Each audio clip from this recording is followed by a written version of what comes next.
Hey guys, 9-5, adding and subtracting rational expressions.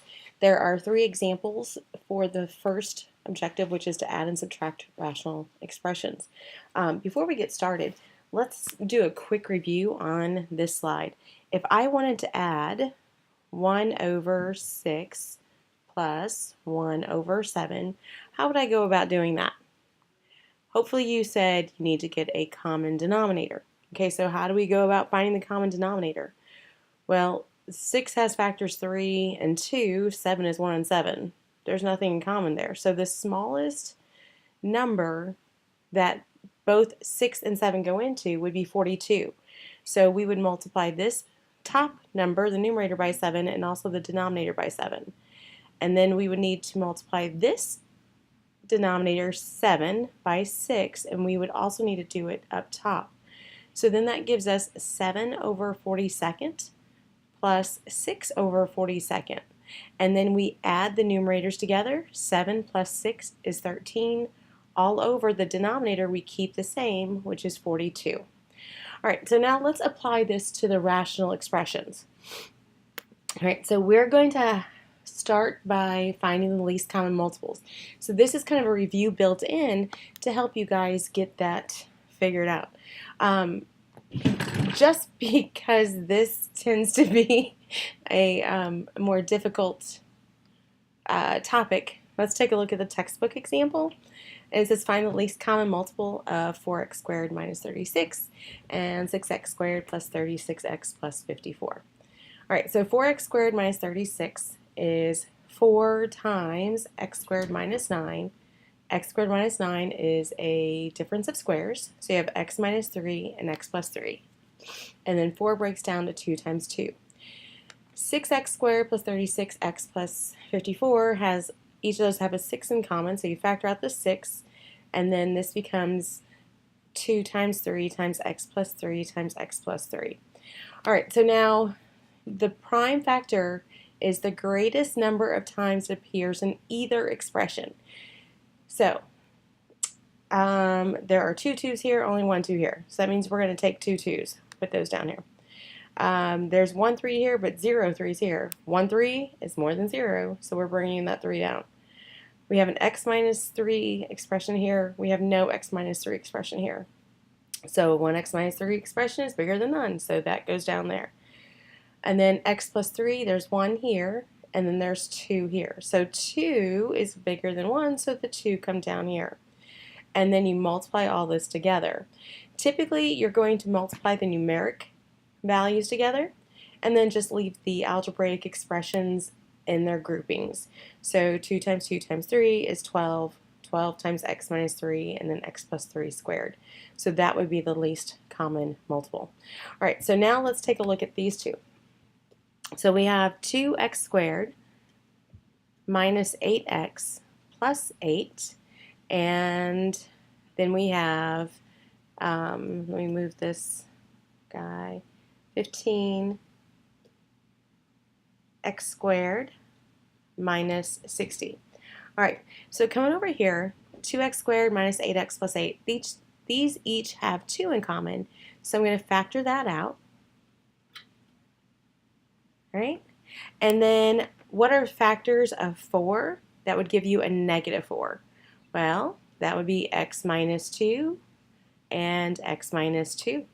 All right, coming on over here, 15x squared minus 60, these both have a 15 in common.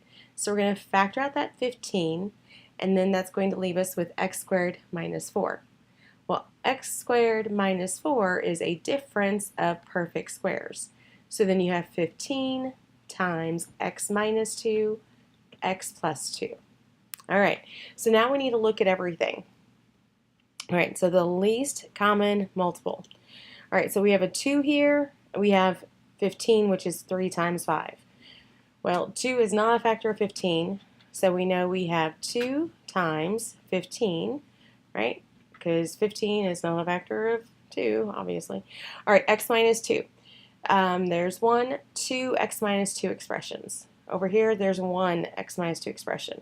So 2 is greater than 1, so then we would have the x minus 2, x minus 2, and then, let's see, those are taken care of, and then we have the x plus 2. All right, now simplifying this, 2 times 15 is 30. X minus 2 and x minus 2, so that's going to be x minus 2 quantity squared times x plus 2. That is your least common multiple. All right, let's go ahead and take a look at adding rational expressions. All right. Now, in order to add, remember, to add fractions, you have to have the same denominator. And that's why we just did this, finding the least common multiple. Excuse me, I'm sorry, I know that's loud. All right, so now let's take a look at the two separate denominators that we have here. So we have 3x squared plus 21x plus 30. Each of those have at least a 3 in common. So I'm going to factor that out. Factors of 10, that would give us 7. That would be 3 times x plus 5, x plus 2. Because 5 times 2 gives us the 10, 5x plus 2x gives you the 7x. All right, now the second denominator. We have 3x plus 15. These each have a 3 in common, so we factor that out, and we're left with x plus 5. All right, so now I'm going to rewrite this. So we have 1 over 3 times x plus 5, x plus 2, plus 4x over 3 times x plus 5. All right, so now in order to add these, they have to have the same denominator. Well, they both have 3 times the expression x plus 5, but this one has an x plus 2, and this one does not. So I would multiply the denominator by x plus 2. And what I do at the bottom, I also have to do to the top. So I'm also multiplying this numerator by x plus 2, which means I'm going to need to distribute that 4x. All right, so now here we have 1 from right here plus 4x times x is 4x squared. 4x times 2 is 8x. And then this is all over 3 times x plus 5 times x plus 2, because that's what we have in our denominators. So we can add the numerators because the denominators are the same. Now, this is the correct answer, but this is not in its proper form. So we're going to rewrite the numerator so that it is in standard form. So you have 4x squared plus 8x plus 1 all over 3 times x plus 5 times x plus 2. All right, that's it for adding. Now let's go ahead and take a look at subtracting, which really, quite honestly, not going to be that much of a difference, except instead of adding the numerators, you're subtracting the numerators. All right, so looking at our example, we have x squared minus 2x minus 3. Are there factors of negative 3? That would give me negative 2. You betcha. It would be x minus 3 times x plus 1, right?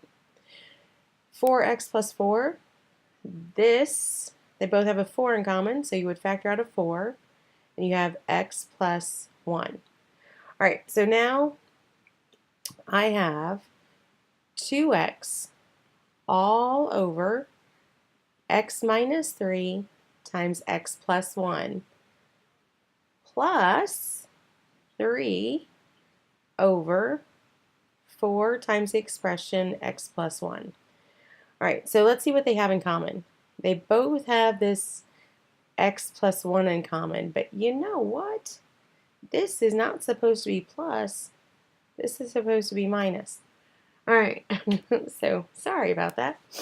And that would go for up here. This would be some sort of mistake, probably mine, if I'm guessing. But